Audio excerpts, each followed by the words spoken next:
Welcome to Mystic America. Today, we're diving into the fascinating rise, fall, and resurrection of one of the most bizarre icons of American roadside culture, the Muffler Men. These towering fiberglass giants weren't just advertising tools.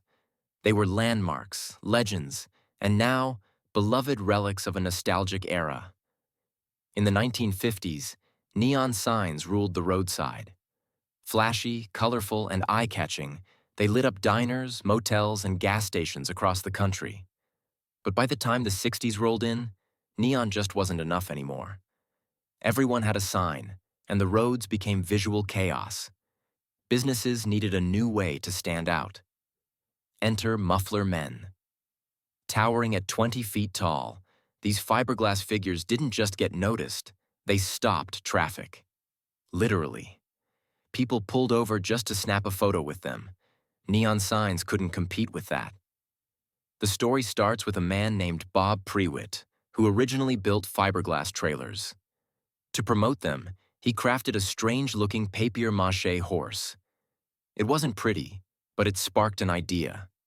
He hired a sculptor, created a realistic fiberglass version, and took it to a stock show in Denver. The response? Electric. He got 16 orders for the horse and even sold some trailers too.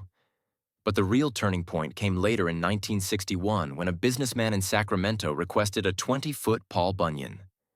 That statue became the prototype for what we now call the Muffler Man. The deal fell through, but Prewitt wasn't deterred. He hit the road and found a new home for the giant, the Paul Bunyan Cafe in Flagstaff, Arizona. And just like that, a legend was born. Prewitt sold the mold rights to entrepreneur Stanley Dashew, who saw their potential as a sideline to his fiberglass boat business. He put his son, Steve Dashew, in charge. Steve got to work, creating variations like cowboys, Indians, and even a goofy character called Mortimer Snurd. Yes, named after a ventriloquist dummy. Soon, oil companies like Texaco and Phillips 66 came knocking. They wanted their own roadside giants. New characters like the Texaco Big Friend, Uni Royal Girl, and even mascots for A&W Root Beer and Bob's Big Boy were born. It was the golden age of fiberglass giants. America's roads had never been more colossal. So why did Muffler Men explode in popularity? According to fiberglass artist Mark Klein, it was a perfect storm. Post-war consumerism, bold advertising, and America's growing love for the open road. These giants were impossible to ignore. They represented a sense of fun, whimsy, and wild ambition. In a world of billboards and blinking lights, a 20-foot lumberjack holding a tire wrench felt like a celebration of Americana. But nothing lasts forever. By the late 1960s, things started to change. Trucking laws made transporting the giants more difficult. The oil crisis made fiberglass resin expensive. Dashew shifted his company to focus on industrial products, and by 1973, production of Muffler Men ended. By the 1980s, many of these statues were rotting away or tossed in landfills. People saw them as tacky, outdated eyesores. And sadly, most of the original molds were destroyed. But in recent years, something amazing happened.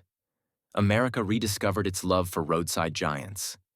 People like Joel Baker, founder of American Giants, began tracking down surviving Muffler Men, restoring them, and even creating new ones. Business owners on Route 66 are now using these fiberglass figures to attract tourists once again.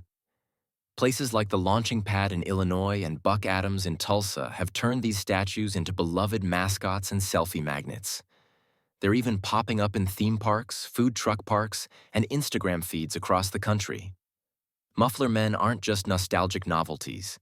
They're timeless icons of American pop culture. They remind us of a time when advertising was bold, quirky, and larger than life. As Mark Klein put it, if everybody could look outside in the yard in the morning and see a giant holding an ice cream cone, I think the world would be a happier place.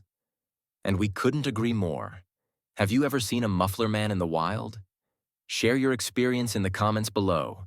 Don't forget to like, subscribe, and hit the bell so you never miss another strange tale from Mystic America.